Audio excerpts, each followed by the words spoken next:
Greetings and salutations. Happy Friday, everyone. It's a beautiful day here in San Diego. I'm going to go off and get some golf lessons in and hit a couple golf balls. But before I do that, I want to talk a little bit about data-driven personal training.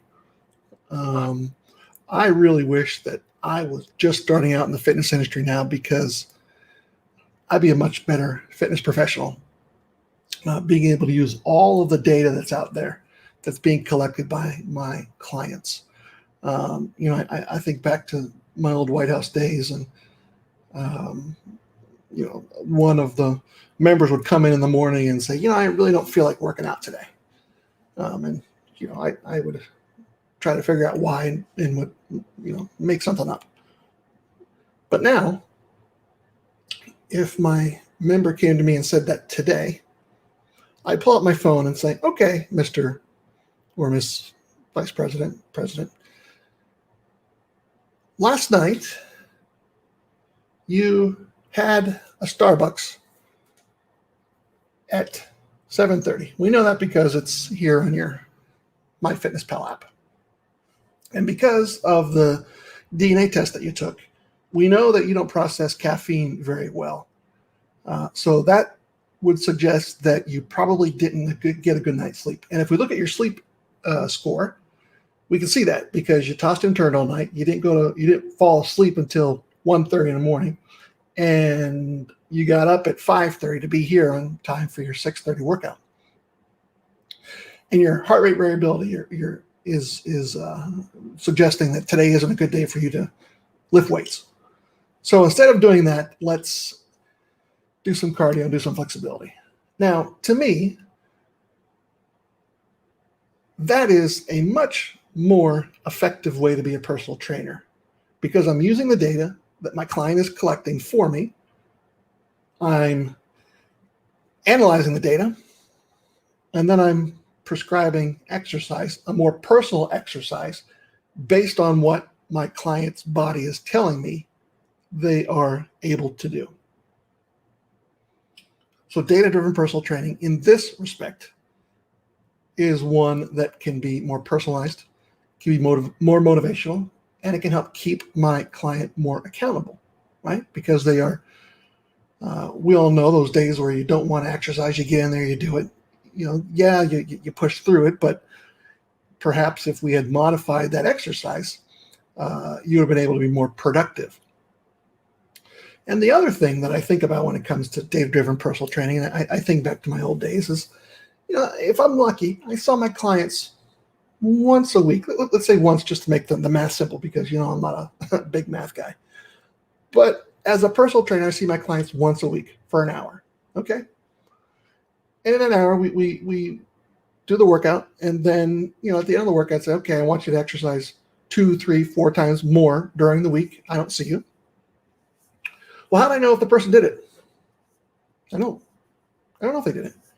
They're like me. I'd like come up with some creative excuse on why they couldn't do it, right? I think part of the reason was because I wasn't motivated. I wasn't held accountable to getting that workout in. But let's take a look at the math around this. Okay, so if you look at let's look at the number of hours. So 24 hours in a day, 7 days a week. That gives you 168 hours during a week. Now let's take the average of 8 hours of sleep over those 7 days. That's 56 hours. So 168 minus 56 is 128 waking hours over the course of a week. And you as a personal trainer see your client 1 hour. Now, again, my math isn't as great as my cousin Roger Wilbert's is, but 1 hour out of 128 hours is less than what? Less than 1%, right? So my client might only be thinking about me 1%, less than 1% of the time during their waking hours. But what if there was a way where I like the word ping. I could ping them. That's email. That's a social media post. That's a text message. I ping them as I'm watching their data. So let's say that I want my clients to take 5,000 steps a day. Okay.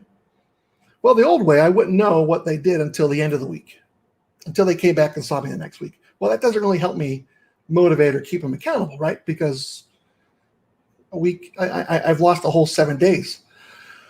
But if I can see trends during the week, because I have a system that allows me to see the number of steps all my clients are doing. And if I see that they're falling off on day 3 of that week, I can reach out to them. I can ask them if there's any questions. I can ask them if they need a different mode of exercise for this week, right? So instead of only being top of mind for less than 1% of the time, what if you create a system where every day your client is hearing from you in a number of different methods, right? So some people like text messages, some people want emails, some people want, Facebook messages, whatever. But to me, that sounds much more effective. I'm doing a better job as a personal trainer because I am holding my client accountable. Let's take a step back. Why does a person hire a personal trainer? I think there's 3 reasons. 1 is knowledge, 2 is accountability, 3 is motivation. Can you do all 3 of those in person? Absolutely. Can you do all 3 of those virtually? Absolutely. And I would suggest that you can actually make it more effective because you have the data coming in. Data is the new oil. Data, data, data. We've got so much data going around that it's now our job as personal trainers to collect that data, to analyze it, and to then figure out how to prescribe that to our clients. So, what does that mean? Well, it means that you might need a way to figure out how to do this. And guess what? I figured it out. So, in the next couple of weeks, I'm going to be releasing a class called DDPT, Data Driven Personal Trainer. First time I've offered it. So those of you that are interested get to be part of my beta test, which means you get a lot more time with me and we get to kick the tires and figure out how this all works. So down below, if you're on Facebook, if you're on YouTube, same thing, just leave a message saying, I want in. That's all you need to do. I want in. And I will send you the information on what you need to know about data-driven personal training and how I can help you with it. I did an interview a couple of weeks ago on this with the Fit Nation group, the podcasters. So I will put a link to that down below in the comment section so you can watch that. There's also a handout that I created, an Excel spreadsheet that'll walk you through how to, I use steps for an example, but walk you through how you can collect the data, prescribe the exercise based on that data, but then also have progression when it comes to your personal training and with your clients. So I will do that for you. So down below, I'll put those, but also if you want more information about the data-driven personal training class that I'm going to beta test here in the next couple of weeks, leave a direct message or leave a message below and I'll send you a DM and I'll get you involved. Like we said last week, I'm going to be doing this a little bit more often, once a week. I'll try to hop in here and talk about it. Those of you that are part of the 5-day challenge, this is day 5, and this is the culmination of everything where we looked at your business and what you were doing, all related to technology. So the other thing that I'm going to be doing is finding ways that we as personal trainers, health coaches, fitness professionals can use technology. Now I'm talking about apps and wearables. I'm also talking about social media. I'm talking about how to be able to work smarter, not harder, and find ways that we can use technology to help us help others reach their health and fitness goals. So keep an eye on this channel. I'm going to be talking more about that too. If you are not part of the email, go to tedv.link/climb, tedv.link/climb. I'll put that in the notes below. And you'll also start getting my emails that I send out about all the things I'm working on, my tips, tricks, and applications that a lot of people enjoy because it's a high open rate. So again, have a great rest of your Friday.